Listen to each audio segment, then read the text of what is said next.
The Zarnath Empire had always been a shadow of dread across the galaxy. A race known for their unparalleled military might, they had brought countless worlds to their knees. When their massive flagship appeared in Earth's orbit, the message was clear: submission or annihilation. Humanity, vastly outgunned and outclassed, had no illusions about the outcome of a direct confrontation. General Cathor, the Zarnath's most feared warlord, led the expedition. His reputation was legendary. Entire civilizations had crumbled before his demands for tribute. The humans were no different, he thought. Fragile, primitive, barely worth the energy it would take to subjugate them. Still, protocol demanded he offer them a chance to comply before force was employed. He relayed his terms: rare earth metals, biological specimens, and cultural artifacts. His tone left no room for negotiation. He wasn't here to bargain. He was here to collect. Earth's leaders convened in a desperate emergency session. There were whispers of surrender, murmurs of resistance, but no consensus. Humanity had no fleet capable of matching the Zarnath. Their best weapons wouldn't even scratch the surface of the flagship's hull. Fear spread like wildfire, but amidst the chaos, one name rose above the noise: Ambassador Elena Vasquez. Elena had been humanity's voice in countless crises. A master diplomat with a reputation for navigating impossible situations, she volunteered for the task. While others debated, she acted, arranging for a meeting with Cathor. "If we're going to survive," she said simply, "it won't be through force. Let me speak for us." The landing site was chosen, a neutral zone on Earth's surface, far from major cities. When the Zarnath ship descended, its sheer size blotted out the sun. The air grew heavy with the sound of its engines, and its landing sent shockwaves through the ground. A ramp extended, and from it emerged General Cathor, flanked by his elite guards. His imposing figure towered over the humans present, his armored frame radiating menace. Every step he took was a declaration of power. Elena waited, standing alone in the center of the field. There were no armed escorts, no symbols of defiance, just her unshakable resolve. As Cathor approached, she inclined her head slightly, not a bow, but an acknowledgement. The general, noticing the distinction, smirked. "You are the one chosen to speak for this world?" His voice boomed, rich with disdain. "I am," Elena replied, her tone calm and measured. "I am Ambassador Vasquez. Welcome to Earth." Cathor scoffed at her civility. "Your planet is fortunate to have earned the Zarnath's attention. You will surrender the resources I demand, or I will take them by force. Do not mistake this meeting for mercy." Elena didn't flinch. "General, we understand your empire's reputation and the power you wield. But humanity is not a species that trades its dignity for survival. What you ask for, our treasures, our heritage, we cannot simply hand over." Cathor leaned closer, his towering frame looming over her. "And what can your kind offer to stop me from taking them? You stand before me with no weapons, no soldiers, no ships. What makes you believe you have the right to refuse?"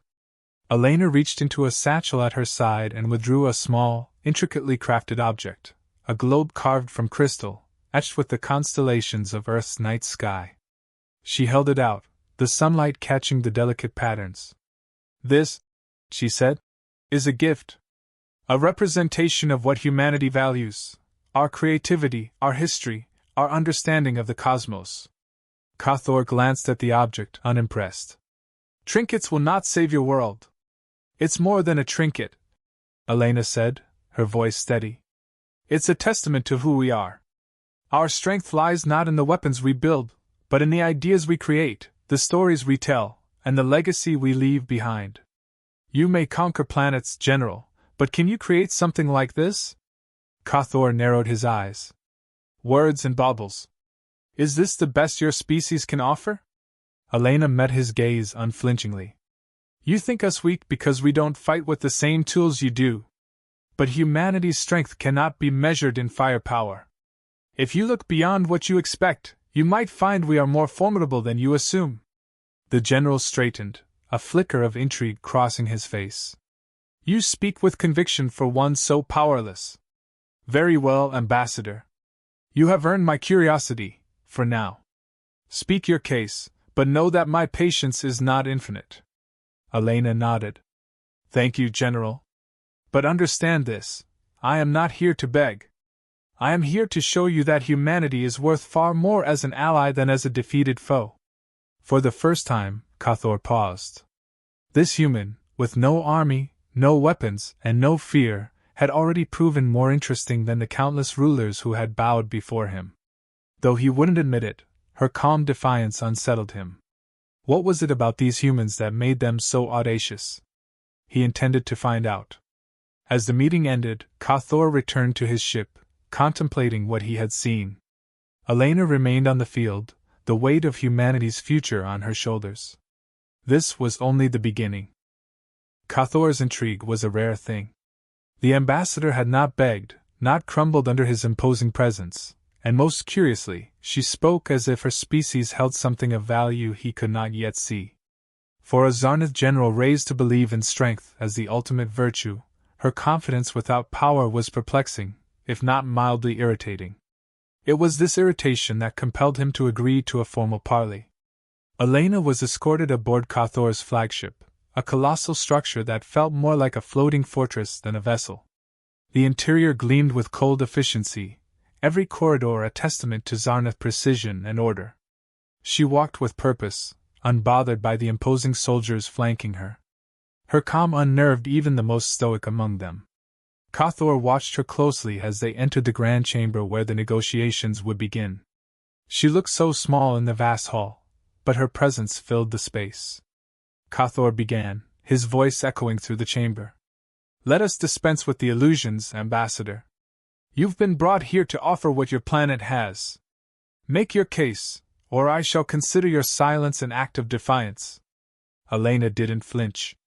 General, you misunderstand. I didn't come here to negotiate terms of surrender. I came to offer you a different perspective, one that might be of more value than the resources you seek. Value? Cathor's brow furrowed. You think your words hold more value than what I can take by force? Your empire has mastered force, she replied smoothly. But force alone cannot build something truly enduring. The Zarnath conquer. They extract. They dominate. But what happens when there is nothing left to take? What legacy do you leave behind when you've reduced everything to ash? Cathor's eyes narrowed, though he did not interrupt. Elena continued. You've seen many worlds bow to you, but has any of them willingly joined you? Has any species offered you loyalty, creativity, or innovation freely, without the yoke of fear? His silence was telling. She pressed on. Humans are not like those you've conquered. We don't thrive because of what we take, we thrive because of what we create. Our strength lies in our ideas, in our ability to adapt and inspire. If you take what you want by force, you'll strip away the very things that make us valuable. Cathor leaned forward, his voice low and deliberate. You speak as if your species has something I could not replicate. I have seen the cultures of countless worlds. I have taken what I needed and left the rest. What makes you believe humanity is any different? Because humanity thrives in adversity, Elena said without hesitation. When we face impossible odds, we grow stronger. When we lose, we rebuild. We are not a species that succumbs to destruction, we are one that evolves because of it. You might take our resources, but you'll never break the essence of who we are. Cathor tilted his head, scrutinizing her. A bold claim, Ambassador. But words are wind without proof. Elena smiled faintly. You want proof? Look at your own empire. You've expanded for centuries, yes, but tell me, General, has your empire truly grown stronger, or has it grown stagnant? The words struck a nerve. Cathor's expression darkened, but Elena pressed on. You take from others to fuel your strength, but when was the last time the Zarnath created something new? When was the last time you inspired those under your rule, rather than terrified them? You dare question the strength of the Zarnath? His tone was sharp, but there was a hesitation behind his words, a crack in his certainty. I don't question your strength, General. I question its purpose, Elena replied evenly. The greatest empires are not built on fear, They are built on vision. Humanity's greatest achievements were born not from conquest, but from cooperation, from innovation sparked by our struggles. Cathor was silent, his mind racing. Her words were dangerous, not because they were insolent, but because they carried a truth he could not easily dismiss. He had seen the signs she spoke of, worlds within the Zarnath Empire that had grown complacent, subjugated cultures that offered no innovation, only obedience. The idea of a species thriving under hardship was foreign to him, yet he could not deny the conviction in her voice. Finally, he spoke. You are skilled in words, Ambassador, but words do not win wars. If your species is as resilient as you claim, prove it. Elena nodded, as if she had anticipated this challenge. I'm not here to prove humanity's strength in war, General. But I am here to prove that our resilience, our ingenuity, and our unity make us stronger than you realize. Cathor's lip curled in a faint sneer. Then let us see how strong your unity truly is. I will not make my judgment on your words alone. Elena met his gaze, unshaken. You'll see, General. Humanity doesn't need to prove its worth through conquest. We prove it through what we endure, and what we create in the face of destruction. Cathor leaned back in his chair, studying her. For the first time, doubt began to creep into his mind, not of his strength, but of his understanding. The human ambassador had managed to plant a seed, one that he could not ignore. She had spoken of resilience, of creativity, of strength that did not come from weapons or armies. It was a strength he had never encountered, and one he found himself reluctantly intrigued by. The meeting ended without a resolution, but it was far from over. As Elena was escorted back to Earth, Cathor remained in his chamber, the ambassador's words replaying in his mind. This was not a species that would yield easily, and that realization unsettled him more than any weapon could have. Cathor did not return to Earth empty-handed. He sent a formal challenge, one designed to expose the supposed resilience that Elena had boasted about. It was not a challenge of brute strength, he knew such a contest would be meaningless against humans, but a test of endurance, intellect, and adaptability. He wanted to see if this species truly lived up to its claims. For all his confidence in Zarnath's superiority, there was a growing part of him that desired an answer to the unsettling questions Elena had raised. The challenge began in a controlled environment aboard the Zarnath flagship. Elena was brought to a chamber designed to mimic Earth's gravity, where the conditions were calibrated to remain constant. Cathor had underestimated Earth's gravity during his initial visit, a detail he had found mildly irritating. Now, he wanted to see if humans could endure in a situation where the stakes were far higher. The first test was deceptively simple, a game of strategy, not unlike chess, but layered with additional dimensions designed to challenge not just tactical thinking but the ability to adapt to unexpected scenarios. The rules changed every 5 moves, forcing players to reconsider their strategies continuously. Elena studied the holographic board carefully, her face a mask of calm focus. Cathor, on the other hand, found himself struggling. The constant shifts in the rules, a feature designed to expose weakness in an opponent's adaptability, began to wear on his patience. He was accustomed to dominance, to overwhelming his adversaries with sheer power. Strategy games in the Zarnath Empire were structured and predictable, a reflection of their rigid hierarchy. This was different. He felt himself falter, just slightly, as Elena made a move he had not anticipated. You seem distracted, General, Elena remarked lightly as she placed her piece. Her voice carried no mockery, only quiet observation. Cathor stiffened but did not respond. He could not admit that her calm unnerved him, that her ability to thrive under pressure was far greater than he had expected. He moved his piece with calculated precision, only for Elena to counter it almost immediately, a move so unexpected it forced him to reassess the entire game. By the time the match ended, Cathor had been defeated, not by overwhelming skill, but by the relentless adaptability that had defined every one of Elena's moves. She had predicted his attempts to regain control, had used his impatience against him. He sat back in silence, the weight of the loss settling over him. This is only one contest, he said finally, his voice steady but lacking its usual force.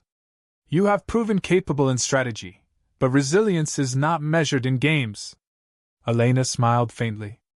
I didn't expect you to concede after one loss, General. Resilience isn't about winning every time. It's about enduring, learning, and coming back stronger. The second test was physical. Cathor had been reluctant to agree to this part of the challenge. It felt beneath him to measure himself against a human in a battle of physical endurance. But he allowed it, if only to prove that the Zarnath were superior in every conceivable way. The task involved an endurance trial. Both participants were placed in a simulated environment designed to test their stamina under increasing levels of stress. Elena, to Cathor's mild surprise, did not falter. She was not as strong or as fast as he was. He had never expected her to be, but she refused to give in, even as the conditions grew harsher. Her determination, her refusal to break, was something he had not encountered before. Most species would have collapsed under the pressure, but Elena endured, her focus unshaken.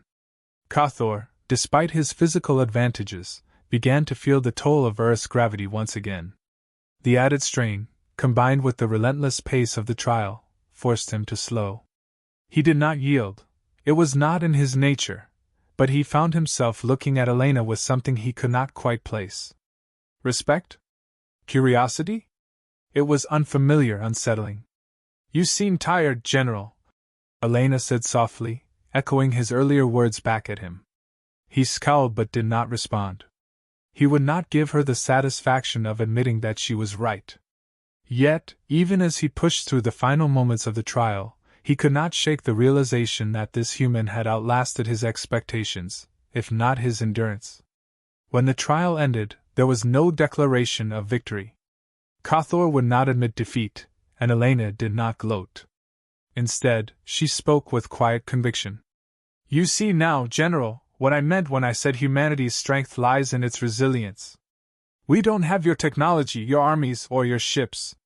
But we have something else, an ability to endure, to adapt, to rise even when the odds are against us. Cathor studied her, his expression unreadable. You've proven yourself capable, Ambassador. But capability alone is not enough to win an empire's respect. Elena met his gaze without hesitation.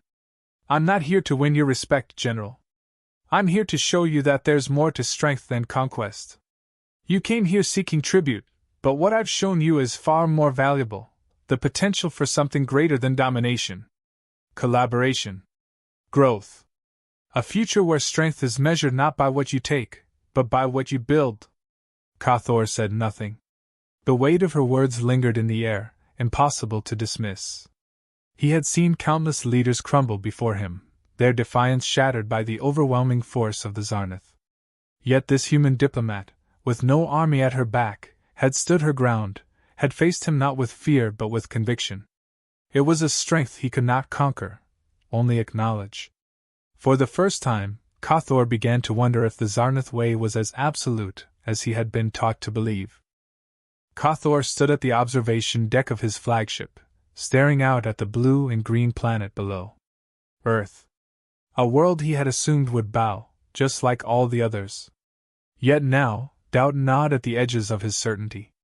The human ambassador had not just survived his challenges, she had unraveled something deeper within him, a crack in the foundation of the Zarnath Empire's ideology. The weight of her words lingered.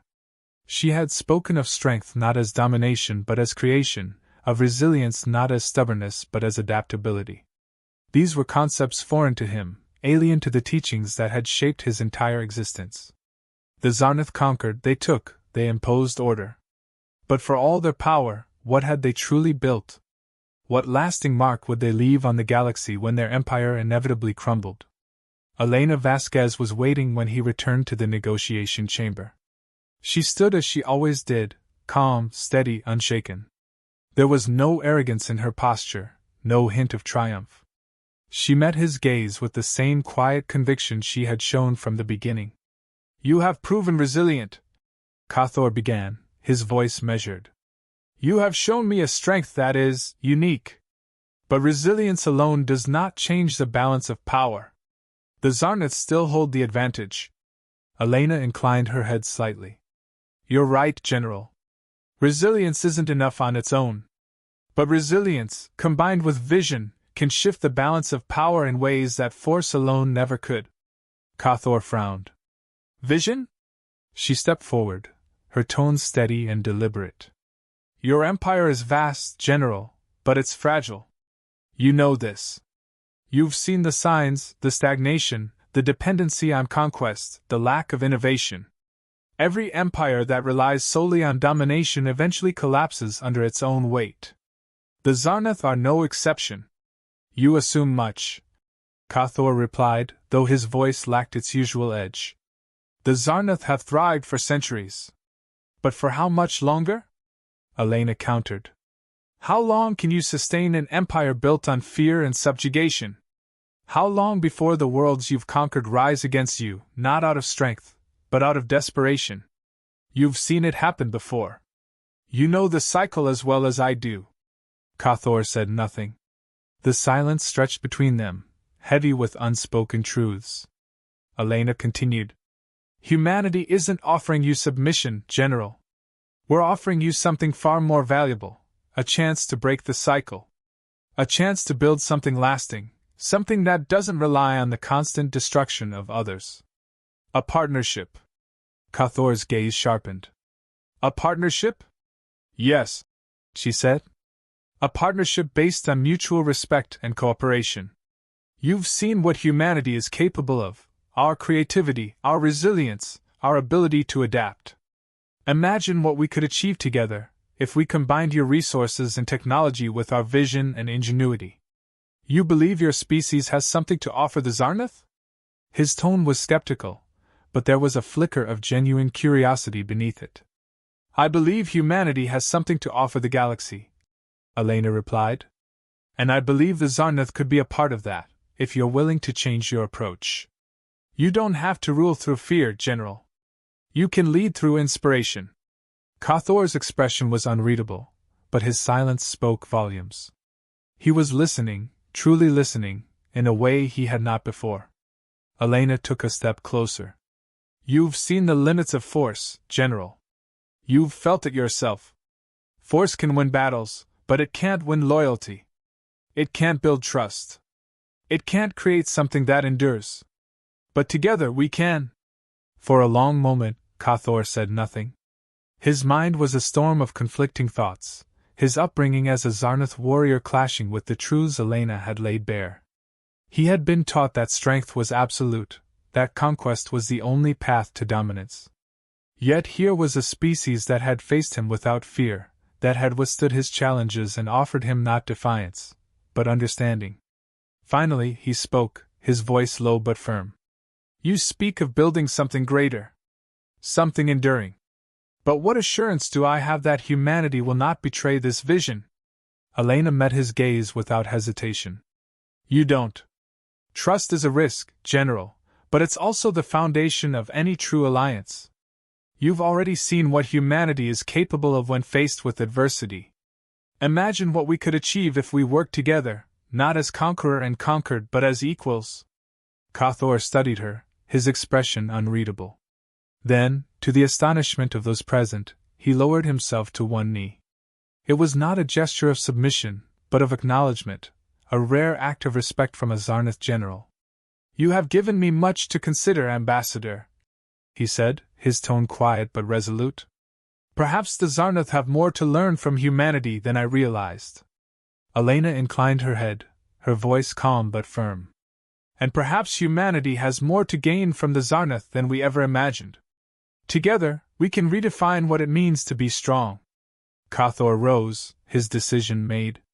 The Zarnath would not take Earth by force.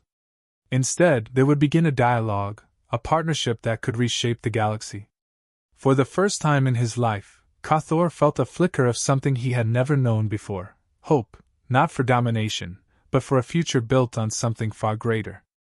The flagship departed Earth, its course set not for conquest, but for collaboration. And as Elena watched it disappear into the sky, she knew humanity had not just survived, they had triumphed.